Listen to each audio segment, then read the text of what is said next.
Good day, I'm Stephen McHugh and this is your JIS News for Friday, May 10. Patients and staff at the MAPE Hospital in Clarendon are now benefiting from an improved air-conditioned atmosphere after a $73 million energy-efficient cooling system was installed. The state-of-the-art central air conditioning system was handed over yesterday by Ministers Fable Williams and Dr. Christopher Tufton. This is join-up government at work.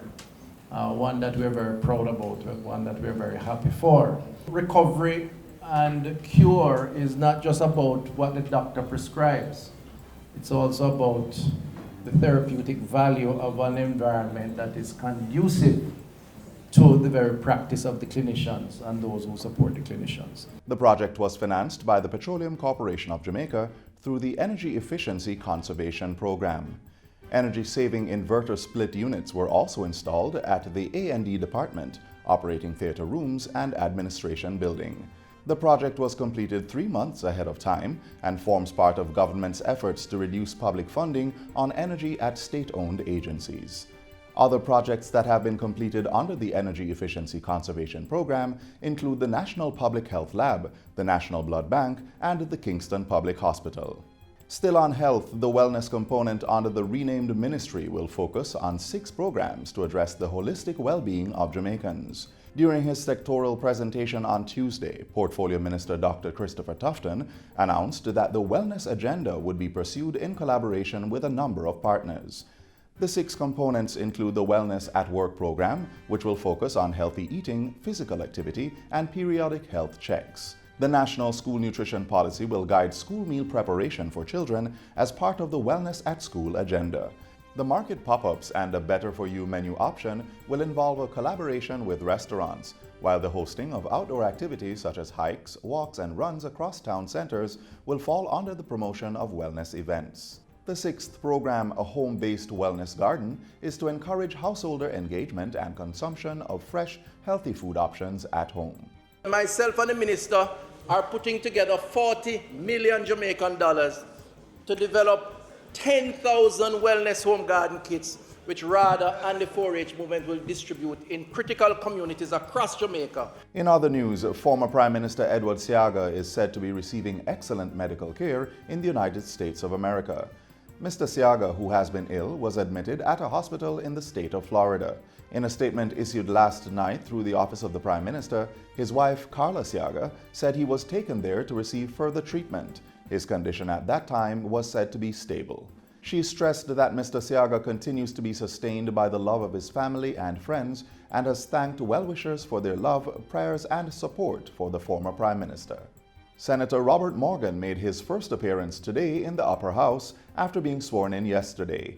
The ceremony took place at King's House, where he also took the oath to serve as Parliamentary Secretary. Mr. Morgan, by accepting the Prime Minister's invitation to serve as a senator, you have indicated your willingness to commit yourself to serve Jamaica and the bicameral legislative process. Your contribution as Parliamentary Secretary will assist the Prime Minister in the realization of the policy programs and objectives of the government.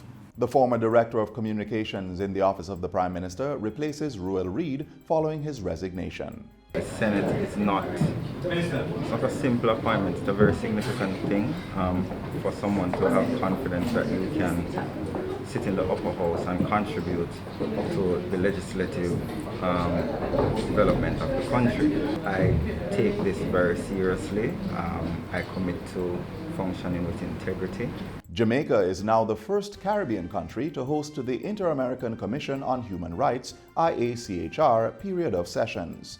Minister of Justice Delroy Chuck welcomes the IACHR's partnership with Jamaica and says petitions will not be heard against Jamaica as host country. For all of us, we know that over the years, Jamaica has promoted and upheld human rights and freedoms of all our citizens, and we believe that these rights should be fully protected. So serious is our commitment that Jamaica is a state party to 7 of the 9 core international human rights treaties. Minister Chuck was speaking at the official opening ceremony for the IACHR 172nd period of sessions on Monday. The minister says the partnership shows Jamaica's commitment to advancing the human rights agenda in the Caribbean and Latin America.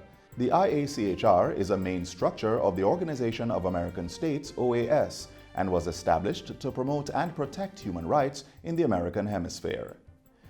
And finally, the country's creative entrepreneurs will get an opportunity to improve on their craft at the upcoming Jamaica Business Development Corporation JBDC Expo. The JBDC's 2019 annual Small Business Expo and Conference will be held under the theme Monetizing the Orange Economy, the Future is Creative. It will be held next week Wednesday at the Jamaica Pegasus Hotel. Creative entrepreneurs will benefit from presentations on topics such as animation, artificial intelligence, art, popular music, dance, and publishing, among other creative disciplines.